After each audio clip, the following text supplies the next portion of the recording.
میں خواہش کرتا ہوں کہ کاش میں اپنی زندگی اس طریقے سے گزارتا جس طرح میں چاہتا تھا، نہ کہ اس طریقے سے کہ جیسے لوگ چاہتے تھے کہ میں زندگی گزاروں، یا میں لوگوں کو دکھانے کے لیے اپنی زندگی نہ گزارتا۔ آج ہم دیکھتے ہیں کہ لوگوں کی زندگیاں پوری کی پوری اس معاملے میں گزر جاتی ہیں کہ لوگ کیا کہیں گے، میری برادری میں عزت کیا ہوگی، میرا ساتھ جو پیئرز ہیں وہ میرے بارے میں کیا خیال کریں گے، اور ان باتوں کی وجہ سے وہ اپنی زندگی کی ہر چیز پہ کمپرومائز کر لیتا ہے، یہاں تک کہ اپنی لائف پر بھی کمپرومائز کر لیتا ہے، اپنی ریلیجن پر بھی کمپرومائز کر لیتا ہے، اپنی ویلیوز پر بھی کمپرومائز کر لیتا ہے، صرف اس لیے کہ میں لوگوں میں مشہور ہو جاؤں یا لوگ مجھ سے خوش ہو جائیں، چاہے میرا اپنا کباڑا ہو جائے، بس میں لوگوں کو خوش رکھوں، اور بس جو لوگوں کی مجھ سے ایکسپیکٹیشن ہے میں وہ میٹ کروں، جو سوسائٹی کے مجھ سے ایکسپیکٹیشن ہے میٹ کروں، جو میرے فرینڈز کی مجھ سے ایکسپیکٹیشن ہے میٹ کروں، میری اپنی جو خواہش ہے یا جس چیز کو میں صحیح یا غلط سمجھتا ہوں اس کو میں چھوڑ دیتا ہوں، صرف اس لیے تاکہ لوگ مجھ سے خوش ہو جائیں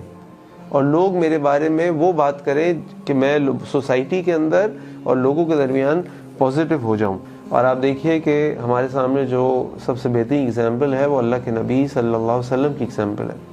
اللہ کے نبی صلی اللہ علیہ وسلم کو جب اللہ تعالیٰ نے اسلام کی دولت دی اور اللہ کے نبی صلی اللہ علیہ وسلم نے قریشیوں کو، مکہ کے لوگوں کو اسلام کی دعوت دینی شروع کی، تو آپ جانتے ہیں کہ ان کے اوپر کس قسم کی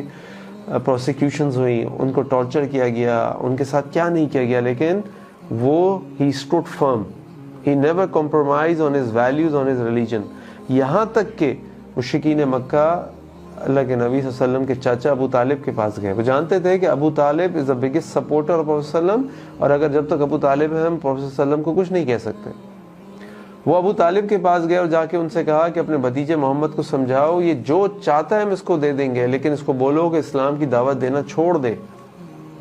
اور جب ابو طالب نے اللہ کے نبی صلی اللہ علیہ وسلم کو اس بات کی آفر کی کہ تم بیٹا میرے بھتیجے یہ چھوڑ دو، تم جو کہو گے ہم تم کو دیں گے، تو اللہ کے نبی صلی اللہ علیہ وسلم نے کیا کہا؟ آپ نے فرمایا اللہ کی قسم چچا جان، اگر آپ میرے سیدھے ہاتھ پہ سورج رکھ دیں اور آپ میرے الٹے ہاتھ پہ آپ چاند کو رکھ دیں، تو خدا کی قسم میں کبھی بھی اسلام کو نہیں چھوڑوں گا، میں پھر بھی اسلام کو نہیں چھوڑوں گا۔ کیوں؟ کیونکہ پروفیٹ صلی اللہ علیہ وسلم was living his own life. He was not afraid of what people would expect of him and disagreed. He said this is the haqq and I will stand firm on it. آپ مصعب بن عمیر رضی اللہ عنہ کو دیکھیں، he was a young spoiled man of the مکہ۔ آپ مجھے بتائیے کہ جو ینگ لوگ ہوتے ہیں،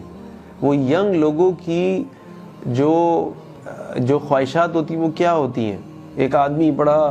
ٹرینڈی ہو، ایک آدمی بڑا اسٹائلش ہو، اپ ٹو ڈیٹ ہو، آپ کیا کہیں گے اس کے پاس کیا ہونا چاہیے؟ آپ کہیں گے جی اس کے پاس بہترین قسم کا موبائل فون ہونا چاہیے، اس کے پاس بہترین قسم کی گھڑی ہونی چاہیے، اس کے پاس کپڑے بہترین قسم کے اپ ٹو ڈیٹڈ فیشن کے مطابق ہونے چاہیے، وہ بہترین قسم کی پرفیوم و کلون استعمال کرتا ہو۔ اور مصعب بن عمیر رضی اللہ عنہ کے پاس یہ سب تھا۔ He was called the Prince of Makkah۔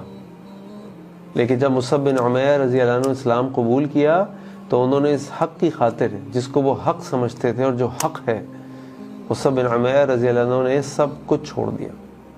انہوں نے سب کچھ چھوڑ دیا اور سب کچھ قربان کر دیا، یہاں تک کہ جب مصعب بن عمیر رضی اللہ عنہ کا انتقال ہوا تو مصعب بن عمیر رضی اللہ عنہ کے پاس جو چادر تھی وہ ان کو پوری طرح کور کرنے کے لیے بھی کافی نہیں تھی۔